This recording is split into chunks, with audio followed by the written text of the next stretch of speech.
예, 이런 말이 있습니다. 나무를 심기 가장 좋은 때는 20년 전이었다. 그리고 두 번째로 좋은 때는 바로 지금이다.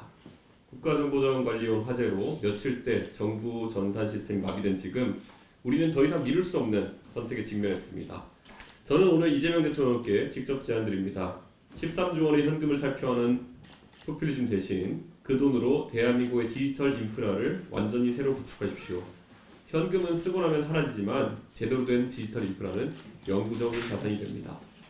이번 사태의 본질을 직시해야 합니다. 대구와 광주에 불원이 있지만 작동하지 않았습니다. 애초에 지리적 이중화를 위해 설계되지 않았기 때문입니다. 애초에 고가용성을 염두에 두지 않고 설계된 시스템은 솔직히 말씀드리면 다시 만드는 수준까지 가야 할지도 모릅니다. 평소 주 4.5일 근무 같은 장밋빛 미래를 그리시던 대통령께서 이제 와서 공무원들에게 밤샘 복구를 지시하는 모습이 아이러니합니다. 하지만 이것은 사람의 문제가 아닙니다. 구조적으로 잘못 설계된 시스템은 아무리 노력해도 한계가 있습니다. 이것은 근본적인 리팩토링이 필요한 문제이고 여기에는 충분한 예산과 시간이 필요합니다.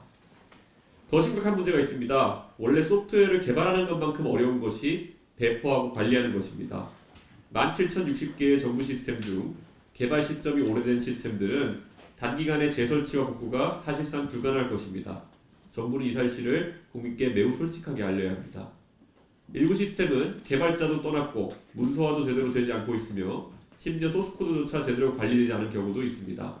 이런 레거시 시스템들은 복구의 수주, 어쩌면 수개월이 걸릴 수도 있습니다. 국민께 거짓 희망을 주기보다는 현실을 있는 그대로 알리고 근본적인 해결책을 찾아야 합니다. 불이 꺼지고 시스템이 복구된다고 해서 위협이 사라지는 게 아닙니다. 이 구조적 결함을 완전히 치유할 때까지 위협은 계속 존재합니다. 작년 행정망 마비, 2022년 카카오 사태 매번 반복되고 있습니다. 2008년부터 시작된 전자정부 표준 프레임워크는 과거 우리나라의 표준화된 전자정부 구축을 위해서 중요한 역할을 했습니다. 하지만 역설적으로는 이제 일반적인 젊은 개발자들이 개발한 환경과 너무 괴리되어 그들만의 리그를 만들어가고 있습니다. 젊은 개발자들은 최신 기술 스택으로 개발하다가 정부 프로젝트에서는 20년 전 방식으로 개발해야 합니다. 이런 환경에서 어떻게 우수한 인재들이 정부 시스템 개발에 참여하겠습니까? 프레임워크 업데이트 주기도 너무 느려서 최신 안정화 버전과의 격차가 계속 벌어지고 있습니다. 보안 패치와 성능 개선이 제때 반영되지 않으면 시스템 전체가 취약될 수밖에 없습니다. 17,060개의 정부 시스템이 외주 업체들에 의해 중구난방으로 개발되어 있고 프로젝트가 끝나면 개발자들이 떠나버려 문제가 생겨도 고칠 사람이 없습니다. 정부가 직접 개발 역량을 갖추지 못한 채 외주에만 의존한 현실이 오늘의 사태를 불러왔습니다. 그래서 저는 구체적으로 제안합니다. 첫째, 정부 시스템 고가용성 보장을 위한 법제 강화. 현재 클라우드 컴퓨팅 및 이용자 보호에 관한 법률에 고가용성 관련 조항이 있지만 충분하지 않습니다. 모든 정부 핵심 시스템의 99.99% 가용성과 지리적 이중화를 구체적으로 의무화하는 별도 법안이 필요합니다. 둘째, IT 인프라 현대화 특별 예산을 편성해야 합니다. 매년 IT 예산의 30% 이상을 시스템 현대화에 의무 배정해서 장애 복구와 이중화 비용은 매몰 비용이 아니라 필수 투자라는 것을 알려야 합니다. 셋째, 정부 시스템 전면 재구축 10개년 계획.